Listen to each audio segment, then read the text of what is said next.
ہمارے تعلق کا علم گھر والوں کو ہو گیا۔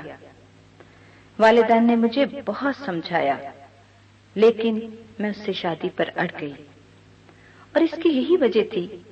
میں بےہودہ قسم کے ناول پڑھا کرتی تھی، افسانے پڑھتی تھی، ٹی وی دیکھتی تھی، وی سی آر پر فلمیں دیکھتی تھی۔ ان شیطانی چیزوں نے مجھے خیالی دنیا کا انسان بنا دیا۔ میں یہی سمجھتی تھی محبت کا یہ روپ ہی اصل رشتہ ہے۔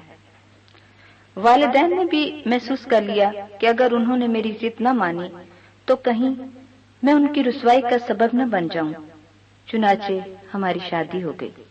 اوہ، اس کے بعد کیا ہوا؟ ہاں بیٹی، سنتی جاؤ۔ چند ماہ بعد ہی میرے محبوب شوہر صاحب نے اپنا اصل رنگ دکھانا شروع کیا، پر پرزے نکالنے لگا۔ وہ بہت دل پھینک قسم کا آدمی واقع ہوا تھا۔ اس کے جن اشاروں کنایوں پر میں فریفتہ ہوئی تھی وہ تو اس کی فطرت میں شامل تھے۔ وہ صرف میرے لیے نہیں تھے، میں نے اسے اس کے وہ جملے یاد دلائے، وعدے یاد کرائے۔ وہ سن کر ہنسا اور کہنے لگا، وہ تمام جملے اور وعدے تو فلاں فلاں فلم اور ڈرامے کے تھے۔ یہ دنیا تو بس انجوائے کرنے کے لیے ہے۔ جس طرح انسان ایک ہی کھانے پر اکتفا نہیں کر سکتا، اسی طرح مرد ایک ہی عورت کو زیادہ عرصہ گوارا نہیں کر سکتا۔ اسے تو بھنورے کی طرح ہر پھول کا رس چوسنا چاہیے۔ دراصل وہ بہت وحشیات قسم کا انسان تھا۔ وہ دوسری لڑکیوں کو گھر لانے لگا۔ میرے تن بدن میں آگ سی لگ جاتی، لیکن اسے میری پرواہ کب تھی۔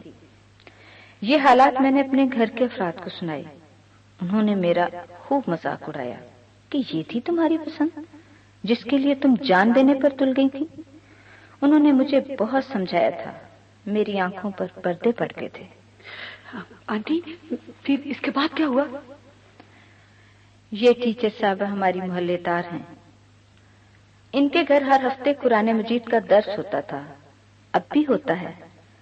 شوہر کی بے رخی بڑھی تو میں اپنی پریشانی کم کرنے کے لیے ان کا درس سننے لگی۔ اس سے مجھے حد درجے سکون ملنے لگا۔ میں نے انہیں غمگسار پایا تو اپنا دکھڑا ان سے بیان کر دیا۔ بہت خوب آنٹی، پھر؟ اس دوران میرے شوہر صاحب نے ایک اور رخ بدلا۔ اب وہ اپنے دوستوں کو گھر لانے لگے۔ ان کی خواہش تھی کہ میں انہیں بھی خوش کیا کروں۔ یہ صورتحال بدتر تھی، برداشت سے باہر تھی۔ میں نے فوراً انہیں بتایا، یہ میرے والدین سے ملی۔ اس سنگین صورتحال سے انہیں آگاہ کیا۔ انہوں نے مجھے معاف کر دیا۔ اس بےہودہ انسان سے مجھے طلاق دلوائی۔ اللہ نے میری مدد فرمائی۔ محلے کے لوگوں کو اس کی کرتوتوں کا بخوبی علم تھا۔ سب نے مجھ سے ہمدردی کی۔ عدت گزرنے کے بعد ٹیچر صاحبہ نے میری شادی ایک اور شخص سے کر دی۔ میرے یہ شوہر انتہائی نیک، خوش اخلاق، صوم و صلات کے پابند ہیں۔ اب میری زندگی پرسکون ہے، میں ہر طرح سے مطمئن ہوں۔ آپ سب کی کہانیاں سن کر تو میری آنکھیں کھل گئی ہیں۔ اللہ اپنا رحم فرمائے۔ آج انہوں نے مجھے اپنے گھر بلایا، آپ کے بارے میں بتایا کہ آپ ایک دوراہے پر کھڑی ہیں، کہیں میری طرح زندگی تباہ نہ کر بیٹھیں، لہٰذا آ کر انہیں اپنی کہانی سناؤں۔ سو چلی آئی سنانے، بلکہ میں تو آپ جیسی ہر خاتون کو یہ کہانی سنانے کے لیے تیار ہوں۔ آپ تینوں کا بہت شکریہ۔ اور فائزہ، مجھے امید ہے ان خواتین کے تلخ تجربات آپ کی رہنمائی کے لیے کافی ہوں گے۔ جی ہاں، بالکل، لیکن میں ایک دو باتیں پوچھنا چاہتی ہوں۔ ضرور، کیوں نہیں، ضرور پوچھیں بیٹا۔ کیا اس طرح کے سبھی واقعات میں ناکامی ہی ہوتی ہے، کوئی کامیابی نہیں ہوتی؟ فائزہ، آپ کے سوال کا جواب یہ محترمہ دیں گی، یہ ماہر نفسیات ہے۔ جی ہاں، کیوں نہیں، اسی لیے تو آئی ہوں۔ میرا تجربہ اور علم آپ کے سوال کا جواب نفی میں دیتا ہے۔ اس کی چند وجوہات ہیں۔ جب مرد اور عورت اپنے ماحول سے بغاوت کر کے ایک دوسرے کو اپناتے ہیں تو دونوں ایک دوسرے سے بہت زیادہ امیدیں وابستہ کر لیتے ہیں۔ عورت خیال کرتی ہے اس نے مرد کی محبت کی خاطر اپنا سب کچھ قربان کر دیا ہے، اس لیے اس کا زیادہ حق ہے۔ اس کی محبت کی قدر دنیا کی ہر چیز سے زیادہ ہونی چاہیے۔ دوسری طرف مرد بھی ایسا ہی سوچتا ہے۔ اس طرح دونوں ایک دوسرے سے حقوق حاصل کرنے کی تگ و دو میں رہتے ہیں، جبکہ حقوق ادا کرنا وہ اپنی محبت کی توہین سمجھتے ہیں۔ اس خود غرضانہ ذہنیت سے ان کے درمیان چھوٹی چھوٹی باتوں پر نوک جھوک ہونے لگتی ہے۔ نوک جھوک پھر جھگڑوں کی صورت اختیار کر لیتی ہے، نتیجہ طلاق کی صورت میں نکلتا ہے۔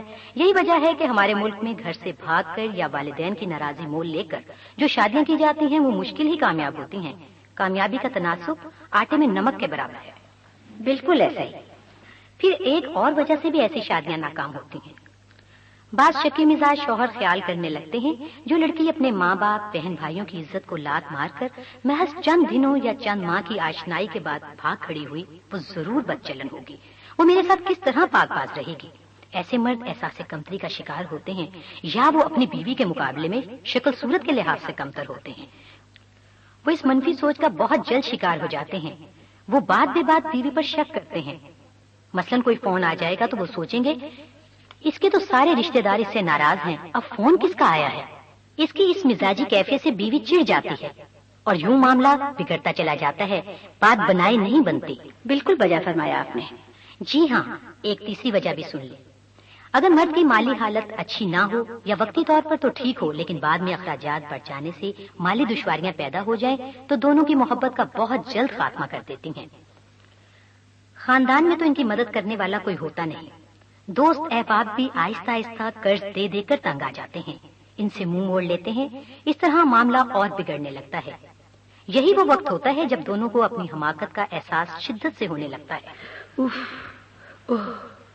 پھر حالات کی رخ اختیار کرتے ہیں۔ عورت مرد کو تانا دیتی ہے، اخراجات پورے نہیں کر سکتے تو شادی رچانے کی کیا ضرورت تھی۔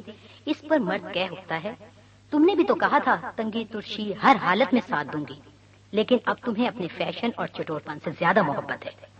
محبت کی یہ تصویر کس قدر بھیانک ہے۔ ابھی اور سنو فائدہ۔ ایسے میاں بیوی کبھی کبھی جرائم پیشہ بن جاتے ہیں۔ وہ نہ صرف خود کو برباد کرتے ہیں بلکہ معاشرے میں انارکی اور غلاظت پھیلانے کا سبب بھی بنتے ہیں۔ آپ نے بالکل ٹھیک فرمایا، ایسی مثالیں سامنے آئی ہیں۔ پھر ایک اور مسئلہ بھی ہے، بعض اوقات ایسے میاں بیوی یا دونوں میں سے کسی ایک کی اپنے والدین سے صلح ہو جاتی ہے۔ عام طور پر مرد کے گھر والے ایسا کرتے ہیں اور یہ اپنی بہو کے بارے میں دلوں میں کدورت رکھتے ہیں، خیال کرتے ہیں کہ اس نے ان کے بیٹے کو بہکایا، ان سے چھینا۔ بعض گھرانوں میں ماں پہلے ہی طے کر لیتی ہے کہ بیٹے کا رشتہ فلاں عزیزہ سے کروں گی، لہٰذا وہ بیٹے کی پسند کو کسی طرح قبول نہیں کرتے۔ بہت جلد لڑکی کا جینا حرام کر دیتی ہیں۔ اب یا تو لڑکی اس گھر میں بدترین زندگی بسر کرتی ہے یا پھر طلاق تک نوبت پہنچتی ہے۔ مطلب یہ کہ دنیا ان کے لیے جہنم کا نمونہ بن جاتی ہے۔ مجھے دنیا گھومتی ہوئی محسوس ہو رہی ہے۔ یہ اچھا ہے۔ اور سنیں، ایسے میاں بیوی اکثر بے یار و مددگار ہوتے ہیں۔ ان کے عزیز رشتہ دار مشکلات میں ساتھ نہیں دیتے۔ اس وقت محبت کی یہ شادی پوری طرح جنجال محسوس ہوتی ہے۔ ان باتوں سے بخوبی اندازہ لگایا جا سکتا ہے کہ محبت کی شادیاں ناکام کیوں ہوتی ہیں۔ اس میں شک نہیں، آپ کی باتوں نے میری آنکھیں کھول دی ہیں۔ آپ نے جس ہمدردی اور خلوص سے اپنے تجربات بیان کیے ہیں اس کے لیے میں آپ کی شکر گزار ہوں، لیکن ایک سوال پوچھے بغیر نہیں رہ سکتی۔ ہاں ضرور پوچھیں فائزہ، ہم یہاں اسی لیے تو جمع ہوئی ہیں، آپ کے ذہن میں کوئی الجھن نہ رہے، کوئی سوال نہ کھٹکے۔ سوال یہ ہے کہ یہ محبت کیا چیز ہے؟